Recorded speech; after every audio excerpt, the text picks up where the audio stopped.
Olá pessoal, Museu da Pelada, olha só, estamos aqui com um dos grandes nomes da arbitragem do futebol brasileiro, marcou época, deixou o seu nome gravado na história do nosso futebol.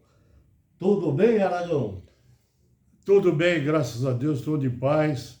Estou com 85 anos, trabalhei no futebol durante 25 anos como árbitro de futebol, sendo árbitro da Federação Paulista de Futebol, trabalhei na Federação Mineira, trabalhei na Federação da Bahia, contratado, pertenci ao quadro da CBF, ao quadro da Conmebol e ao quadro da FIFA.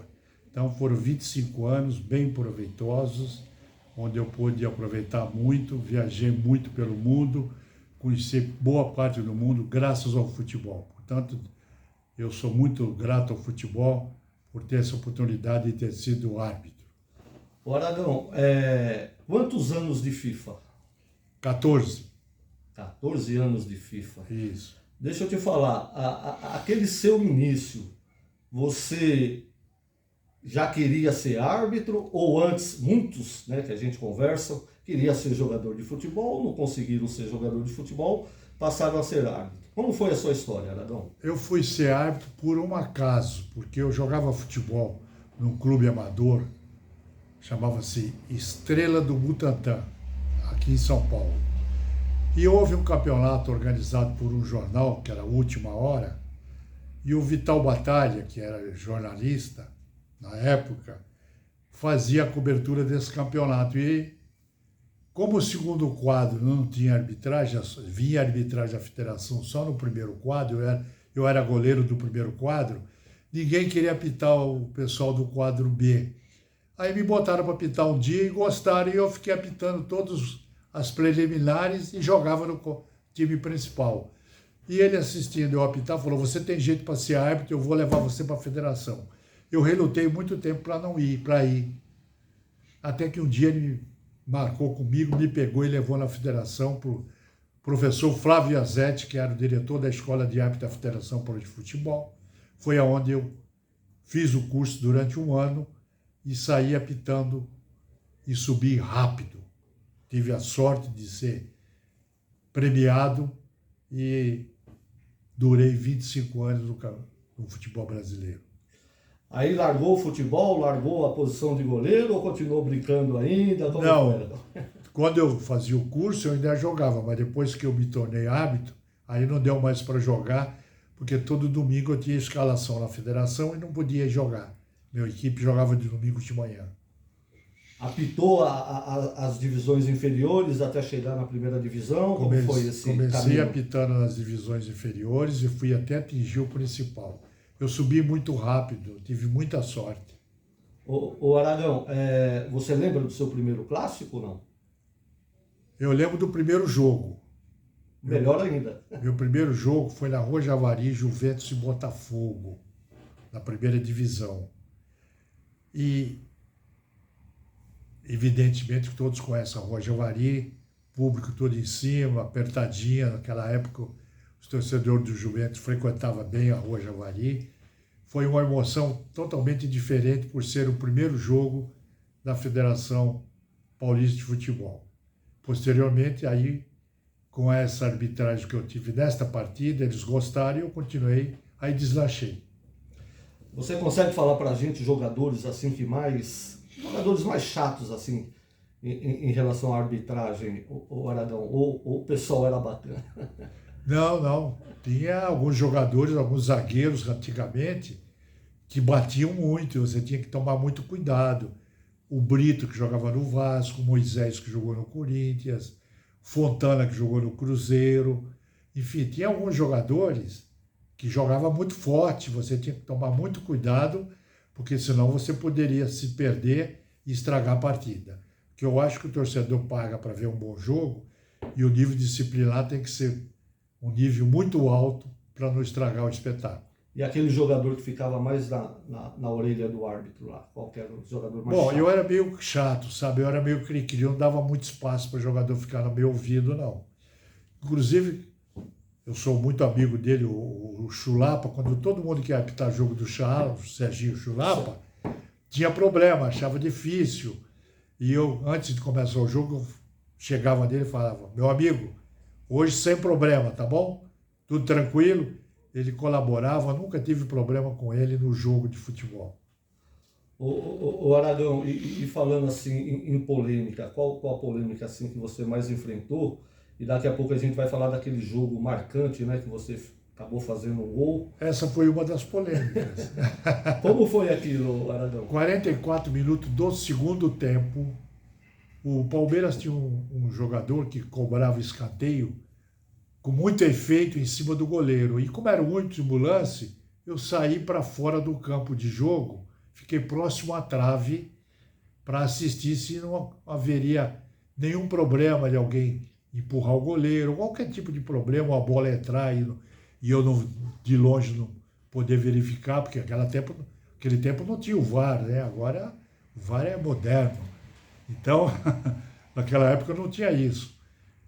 No momento que cobraram o escanteio e foi rebatida a bola para fora da área, eu entrei no campo de jogo para terminar o jogo, quando o Jorginho, o jogador do Palmeiras, desferiu um sem pulo, uma bola fortíssima em direção ao gol, e o Luiz Pereira, que era zagueiro do Palmeiras, estava na minha frente. Me atrapalhou. Quando eu fui saltar da bola, não consegui, a bola bateu no meu pé esquerdo, no bico da chuteira, e desviou do goleiro Marola. Gol, antigamente, valia o gol. Agora a lei foi modificada. Quando a bola bate no árbitro, paralisa-se o jogo e dá a bola ao chão. Então, esse lance aconteceu, foi marcante. Eu espero ter colaborado com a FIFA para alterar, quando alteraram essa regra, talvez em função desse acontecimento que houve no Morumbi.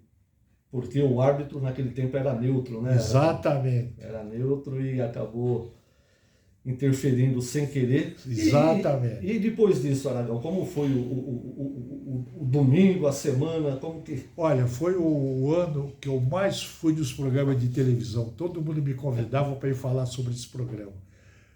Recebi muito cachê de televisão, inclusive fora de São Paulo, para ir falar sobre esse lance. Foi um lance realmente inédito, marcou. No dia eu fiquei muito zangado comigo mesmo, fiquei aborrecido. Na segunda-feira fui para a Federação Paulista de Futebol, fiz minha carta de demissão, entreguei para o presidente. O presidente não aceitou, falou, não, isso é um erro que acontece, é uma casualidade. Pegou a minha carta de demissão e rasgou e falou, quarta-feira o senhor já está escalado em outro jogo. Essa foi a minha sorte. Eu ia realmente pedir demissão, porque eu fiquei desgostoso, aborrecido com o acontecimento. Mas devido a esse acontecimento eu continuei normalmente na arbitragem. Mas ficou marcado. Mas depois superou tranquilamente? Com toda certeza, superei. Hoje eu digo para você, foi uma das grandes coisas que aconteceu comigo, ninguém esquece. Em qualquer lugar que eu chego, todo mundo lembra desse lance, então eu sou sempre lembrado. É uma comparação com o lance do Andrada e o Pelé, né? O Andrada não ter pego o pênalti. Exatamente. E ter ficado também. É um acontecimento que marca e fica gravado na memória do torcedor. Agora, teria algum estádio, algum lugar que o Aragão não gostava de ir ou de apitar? Eu não gostava de ir em La Paz devido à altitude. Nossa senhora, o avião parava lá em cima do morro, a gente tinha que descer muitos quilômetros para baixo e ir lá embaixo para apitar o jogo era a coisa mais difícil, faltava fôlego. Então eu não gostava. Quando era escalado de La Paz eu ficava muito chateado, porque realmente eu não gostava devido à altitude. Algum jogador que você expulsou, Aragão, e não era para expulsar, que você se arrependeu depois ou não? Não, isso não. Que eu expulsei porque realmente fez por merecer. Então eu não me arrependo de nenhuma expulsão que eu executei durante o transcorrer das partidas. E Aragão, e falando de finais, né? Você apitou algumas finais aí. Muitas finais. Muitas, né? Eu apitei finais de Porto Alegre, apitei finais do Rio de Janeiro, apitei finais em Minas Gerais, apitei finais em São Paulo, apitei finais em Pará, Manaus, apitei finais em tudo quanto foi estádio do Brasil. Alguma final estadual que você tem lembrança boa para falar e alguma nacionalmente conhecida aí? Olha, a maior final, que foi muito emocionante, foi no Rio de Janeiro, no Maracanã, entre Flamengo e Atlético Mineiro, onde o público de 156 mil pessoas estavam presentes, porque naquela época o Maracanã era diferente, não tinha aquelas cadeiras, era cimentão, então cabia um público enorme, 156 mil pessoas no estádio. Foi muito emocionante. E referente às expulsões, tudo de acordo? Olha, as expulsões, foi expulso o jogador Reinaldo, porque ele ofendeu bandeira. É um palavrão que eu não vou dizer aqui agora. Certo.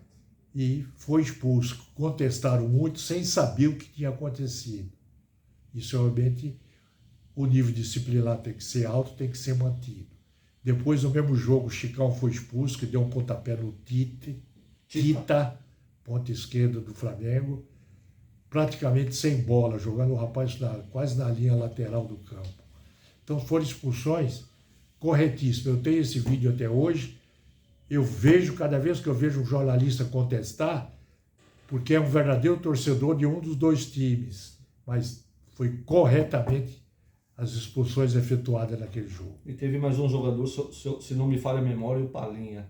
Agora, o Palinha saiu já xingando e disse que ia embora, não queria mais jogar. Mas aquela polêmica do apelido que colocaram, começaram a falar bastante algumas coisas ali, aquilo ali isso você aí eu levou não de sei, letra, né? eu desconheço. Isso aí eu desconheço. Ô Aragão, e algum jogo inusitado, parece que teve um jogo que você apitou Vasco e Operário, né, que apareceu... Vasco e Operário foi em Campo Grande, exatamente. Diziam que era um disco voador, eu não sei porque eu não conheço. Mas parou em cima do estádio, bem alto, assim, próximo ao estádio, durante o transcorrer do jogo, e ficou parado por uns segundos. E todo mundo parou e ficou olhando para cima e vendo aquela... Parecia um avião, parecia uma nave, enfim, eu não sei o que é. Diziam que era um disco voador. Isso realmente aconteceu, mas foi rápido. Eles foram embora e nós demos continuidade ao jogo. Mas a partida paralisou. Paralisei o jogo porque todo mundo parou e ficou olhando para cima, para o céu, vendo aquele monstro parado. Isso realmente aconteceu. Mas depois ninguém ficou sabendo se era realmente um OVNI. Ficou em dúvidas, né, o que era. A maioria dizia que era um disco voador. E eu não sei porque eu não posso afirmar. E o Aragão, teve alguma referência quando você começou a apitar, algum árbitro que você se espelhasse? Ou... Eu gostava muito do Roberto Goicoechea, um árbitro argentino que veio apitar em São Paulo. Aprendi muito com ele, era um homem muito equilibrado, muito disciplinador e me ensinou muita coisa. Realmente, ele já é falecido. Roberto Goicoechea foi um dos homens que eu me inspirei. E no trio de arbitragem com você, Aragão, os bandeirinhas que você mais tinha preferência? Eu tinha geralmente alguns que trabalhavam mais comigo.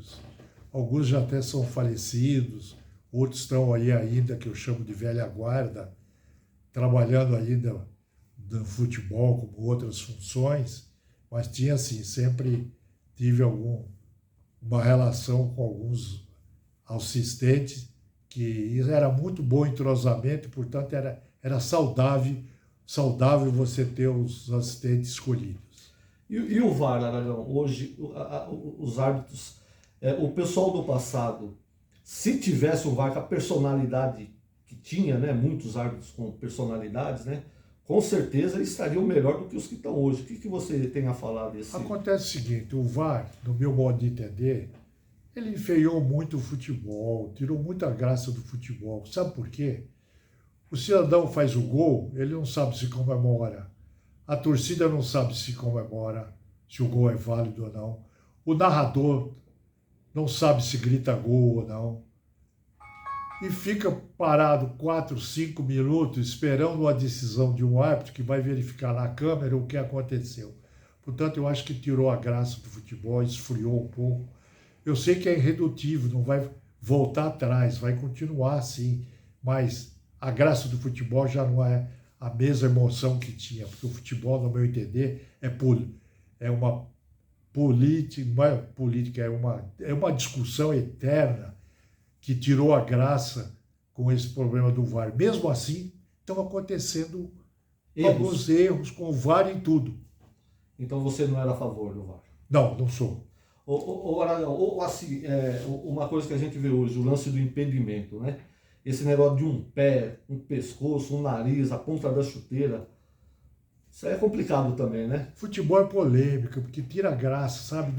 Na segunda-feira, o cidadão vai trabalhar, chega no seu trabalho, seu time ganhou, não sei o quê, aquele pênalti não foi, aquele gol foi não sei o quê. Gera uma discussão entre os torcedores que motiva. Isso eu acho que é uma grande motivação para o torcedor que gosta do futebol, que vai ao campo de futebol. Infelizmente isso aí acabou. E você citar algum jogador, ou mais de um, educado, aquele jogador que era... Tinha. Dirceu Lopes do Cruzeiro é um cara educadíssimo. Tostão do Cruzeiro era muito educado. Tem muitos aí que eu, para me lembrar. O goleiro Marcos do Palmeiras era muito educado comigo. Ademir da Guia. Ademir da Guia, então nem falava durante o jogo. Era tranquilo. No Santos eu me dava muito bem com o Pelé, nunca me criou um problema. Pelo contrário, uma vez eu fui apitar um jogo do Pelé contra a Ferroviária e Araraquara. A Ferroviária tinha um timaço mesmo. E o Santos naquela época maravilhosa. E em determinado momento, o Bandeira marcou um impedimento do Pelé e ele chiou e veio na minha direção. Eu novinho, a única coisa que eu disse para ele foi o que eu disse: Pelé, eu estou começando na arbitragem agora, você já é um jogador consagrado, eu quero que você me ajude. A partir desse dia, ele nunca me perturbou durante o jogo, apitei muitos jogos dele, nunca me criou uma polêmica ou um problema.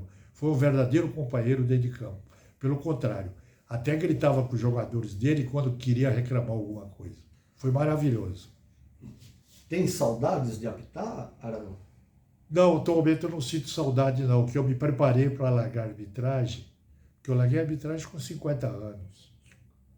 Então eu já estava preparado, sabia que ia parar e não queria mais atuar. Mas depois disso eu continuei como delegado da CBF, delegado da Federação Paulista, frequentava os jogos, apenas fazendo um relatório da atuação dos árbitros, mas isso foi durante algum tempo. Depois eu resolvi parar de uma vez. Agora estou no Sindicato dos Árbitros de Futebol do Estado de São Paulo como presidente. O Aragão, teve um jogo de despedida, não? Você lembra do último jogo? Tive, foi Brasil e Iugoslávia. Resolveram fazer um jogo de despedida, me premiaram, me deram um apito de ouro. Aí foi onde eu parei. Estamos quase chegando ao final, Aragão. Você ficou no Pacaembu também? Eu fui diretor do Pacaembu durante 5 anos. Como você sabe, depende muito da política, né? Cada prefeito que muda é que é nomeado um diretor do Pacaembu. E você continua ativo aqui no sindicato? Ativo, já é a quarta gestão que eu tenho no Sindicato dos Árbitros.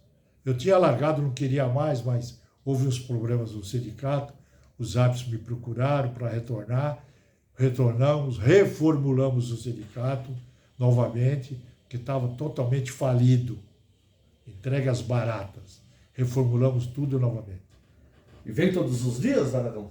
Todos os dias estou presente aqui na sede do sindicato. Deixa eu te falar só mais uma coisa. Você tem guardado alguma roupa do ar quando você apitava, os cartões? Eu tenho apenas guardado 2 apitos que eu usava durante os jogos e uma camisa da FIFA. O resto do material eu doei todo, mas fiquei com essa camisa como lembrança e os 2 apitos. Tá certo, Aragão. Gostaria de agradecer. Museu da Pelada, em breve, no ar aí. Manda um abraço aí pro pessoal. Foi um prazer muito grande participar. Eu mando um grande abraço a todos vocês e que continuem com essas entrevistas, que é muito saudável e, ao mesmo tempo, você consegue reabilitar aqueles que trabalharam no esporte e, às vezes, estão totalmente sumidos, mas vocês estão reabilitando e trazendo novas informações. Um abraço.